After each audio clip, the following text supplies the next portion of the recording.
Ne aflăm în localitatea Ognița, pitorească așezarea județului Dâmbovița. Poposim la biblioteca comunală, micuță, cochetă, dar plină de povești. Povești despre oameni, povești despre locuri, povești despre fapte. Ghidată de un moto simplu, fă ce poți cu ce ai acolo unde ești, pot afirma cu tărie că astăzi biblioteca își îndeplinește menirea aceea de a fi la dispoziția comunității prin serviciile și programele oferite, venind în întâmpinarea nevoii de informare, educare și recreere a cetățenilor.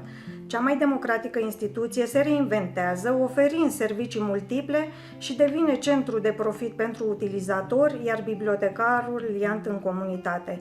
Nu am fost singură, am avut alături mulți iubitori de cultură din localitate și nu numai. Administrația locală, copii, părinți, bunici, voluntari, cadre didactice, sponsori, prieteni de pretutindeni. S-a adăugat plus valoare prin renovare și dotare cu cărți, aparatură, mobilier și alte materiale necesare desfășurării în condiții optime a serviciilor oferite de bibliotecă. Renunță la nepăsare și implică-te, ai dorință de cunoaștere, gândește singur, vorbește liber, sunt îndemnuri care să ne însoțească în viață indiferent de cine suntem și ce facem. Logo-ul bibliotecii este cartea și calculatorul împreună viitorul și pentru aceasta, pe parcursul drumului presărat cu multe provocări, cuvântul de ordine a fost adaptarea. Adaptarea la nou, adaptarea la cerințe.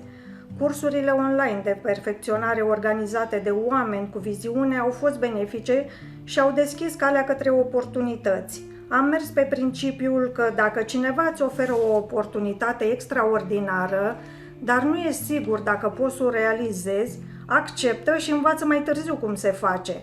Oportunitatea este pierdută de majoritatea oamenilor pentru că este îmbrăcată în salopetă și arată ca munca. Diversitatea proiectelor a atras utilizatori de toate vârstele și profesiile.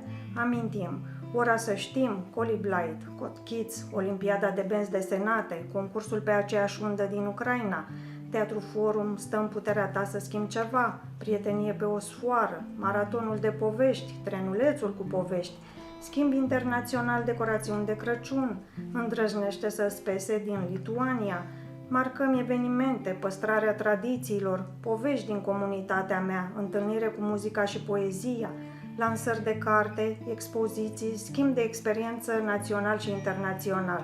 Citește o carte, deschide o lume. Citește 1000 de cărți și cuvintele vor curge ca un râu.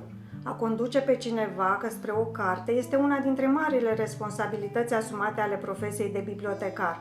Și totuși lumea citește. Achiziția corectă și responsabilă de carte satisface în mare parte cerințele utilizatorilor. Viața este o bibliotecă, fiecare om o carte și fiecare zi o pagină. Haideți împreună să scriem cea mai frumoasă carte intitulată Biblioteca unește comunitatea.